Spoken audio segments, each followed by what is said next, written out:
Салем. Я казахстанец.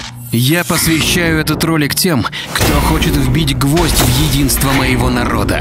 Я посвящаю этот ролик иностранным провокаторам, отрабатывающим свои грязные деньги, промывая мозги моих сограждан. Мой родной язык казахский. Я знаю русский и учу английский. В моем паспорте написано татарин или кореец, но для всего мира I am from Kazakhstan. Холодной зимой 37-го в степь Казахстана депортировали тысячи людей разных национальностей. Без еды и одежды. Их бросили здесь умирать.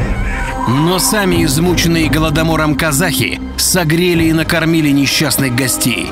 С тех пор мы начали жить и трудиться вместе. Мы отлили каждую вторую пулю, выпущенную на фронтах войны против фашизма. Наш земляк Рахимжан Кошкарбаев первым водрузил флаг победы на здании Рейхстага. Мы вместе построили первый в мире космодром Байконур, откуда был совершен первый полет человека в космос. В степи мы проложили тысячи километров дорог, открыли заводы и электростанции, воздвигли целые города. Когда в 90-х в соседней России и других бывших советских республиках шли войны, мы сберегли мир в наших домах, провели тяжелые, но нужные реформы.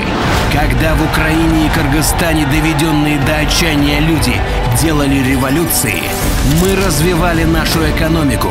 Мы открыли новые школы, современные клиники, построили самую молодую и очень красивую Астану. Я верю, моя страна будет и дальше идти только вперед. Для этого я буду трудиться, за это я буду бороться.